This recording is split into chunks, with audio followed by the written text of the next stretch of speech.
No. Nate, what strain were you smoking? That's Game Up CBD. You missed this at all?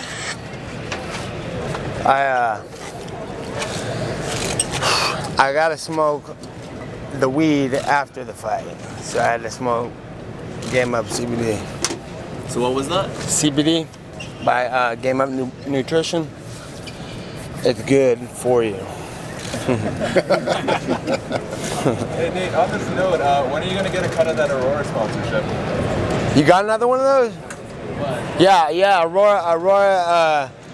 That was a good move, huh?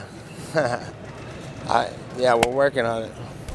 Hey, what is this house you're staying at during fight week? It looks pretty nice. Yeah, I get a house on the over on the water because it's hard to sit in and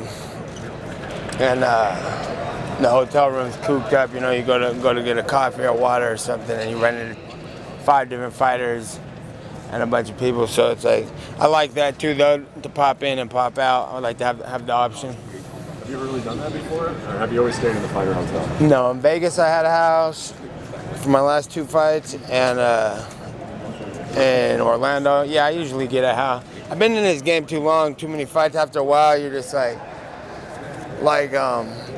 I would like to kind of like step out and step in when I'm ready instead of just staying the whole time. It's kind of a mess. So, but even just staying out there, I was ready to get over here to the hotel just to get the fight feel more, and then it feels good to be here. Are you gonna put those jiu-jitsu mats out there like right away? We got a little hookup with zebra mats. Is it zebra mats? Yeah. Yeah, that could have been bad. No, we hollered at them. They hooked up the mats in our gym. So then we hollered at them that were in town and got some mats. 'Cause it's hard to get to gyms. It's like places are like 13 miles away and take an hour to get to here. Where I live, 13 miles, you'll be there in 13 minutes. So I think we'll just get some mats here so we don't have to sweat it so much. Nate, what do you think that all these fighters now have CBD sponsorships? The UFC has a CBD sponsorship. You were kind of the first guy to talk about that. What do you make of all this now that's going on? Yeah, it's crazy. It's cool. It's real cool that everybody's up on game now because they stuck their head in the book a little bit after we had to bring it to the attention, and then step their game up. You see that? Game up nutrition. Yeah. So as soon as that was done, we're like, we should have our own. People were like trying to holler at me left and right too. All of a sudden that shit was popping out everywhere, and I'm like, no, we'll just make our own. And then I picked the best type of stuff that I like to mess with, and then I like, let's try to get something like that going, and then it'll be better for not just me and the team, but everybody, not even in sports. You know, it's usually better for people. So I thought that was a good accidental move. You have like your own line, right? You have like your own. Yeah, it's Game Up Nutrition. Me and my brother taught me all about that stuff too beforehand. He's like, you gotta do this. You get everything going for you right, because you can't really smoke before fights, and a month out you kind of take it off, and then it's good to have a piece of it in you still, because that's a piece of the seed that was started this whole journey anyway. I noticed you passed it to the crowd. I guess that's just proper etiquette, right? Yeah, if they want to say that was my friend, he wanted to hit it too. So I was like, all right, but I said pass it around. Yeah, it's good etiquette for sure. Nate, on the note of your brother, at this stage of your career, what is his impact and involvement in your career and in your life outside?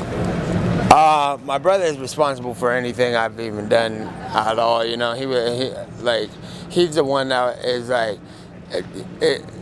It's crazy what he's done and how he did everything, because he just knew what he was gonna do since he was a kid.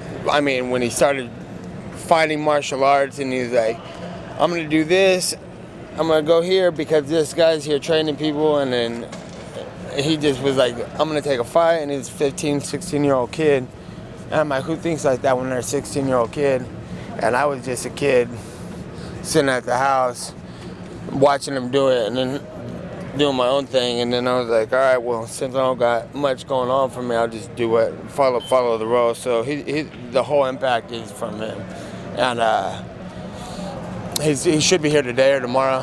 So hopefully he gets over here for you guys and we all see him. And if not, he's 100% the main reason why I'm here. Is he gonna be in your corner, Nick?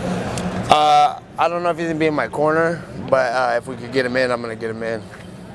Earlier, Anthony Pettis said he was ready to squash this beef as long as you were and you have a good fight. There's no beef at all anyways, so I'm okay with. I'm just here. I'm here as a businessman and a natural born killer, and I'm here to get the job done, and he's the guy to do it on. So it's no problem. It's all good with me. I'm just here to fucking kill and stay alive for the weekend. He seems to think you're jealous of him. Does that make sense to you? Why am I jealous of him? Because you got the covers of the Wheaties. Yeah, no. Yeah, that was blown out of proportion a little bit. But at the time, I was not jealous of him. But I was mad that they were just like Connor is like, you guys are gonna just hand these guys. I did more work than all these guys, and then they're pushing them as the guys. And if you're a fighter and they're pushing this guy as a guy, I'm gonna definitely step up and say, no, fuck that, I'm the guy. So that's all that was, and he should probably understand that, because that's what everybody in this fight game should be doing. But ain't no one's doing it. They're like, I want to fight. Who's next? I want to do whatever I'm told. I'm like, from day one. It's gonna stay the same too until I'm 100 years old. I'm the don of all this shit. Anybody gonna step in this room and say they're the ass whipper? I beg to differ. What would need to happen for you to feel like you are? So that's why I said, fuck the Wheaties box, man. I'm gonna fight him, because why the hell is he on it? I've been here. So that was my only thing with him. It wasn't personal. Do you feel like you're getting that respect a little more now, or do you think that it's ever gonna come where you feel? No, I think because I took it though. Right. You know, it's like, and no one on the whole roster for the last 3 years. Didn't no one even read the blueprints. I'm like, it's right there. Why don't you go take it? And nobody did.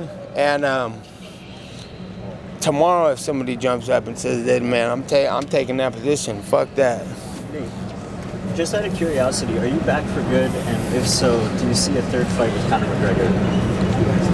I can't tell you, man. I'm gonna fight this weekend. Time will tell on all that stuff, and we'll see what happens. Maybe because of that, how much have you just enjoyed or taken, more joy out of this fight game, knowing that you don't really know what kind of a future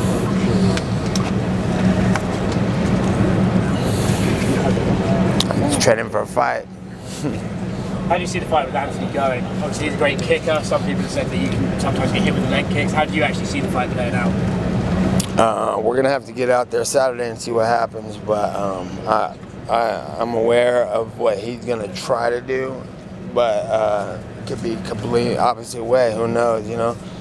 I know. I can imagine what I would do when I'm fighting me. So I've thought from that point of view, and then I don't know, man. I just try to prepare the best I can for every type of situation.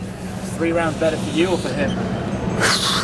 Don't matter. Three or five. I always want a 5-round fight. I'll take a 10-round fight against anybody. Name one of your complaints or criticisms or just observations is that the UFC hasn't always promoted you correctly, and now you're back. Did you feel differently? Did you feel like the promotion promoted you well ahead of this fight? I don't think they had any choice.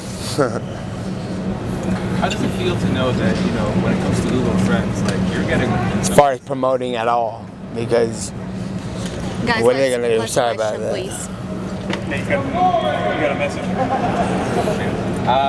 How does it feel to know in some instances, like, you're trending twice as much as Daniel Cormier? For a lot of people, you are the main event of course. Yeah, that's probably they've been trying to degrade me the whole time I've been out. They're like trying to put me on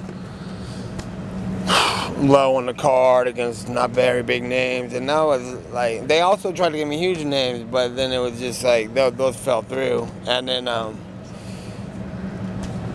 it don't matter. I believe I'm the main event in any event that they got, and that they'll do the best they can to keep me from that, but this is for the heavyweight title.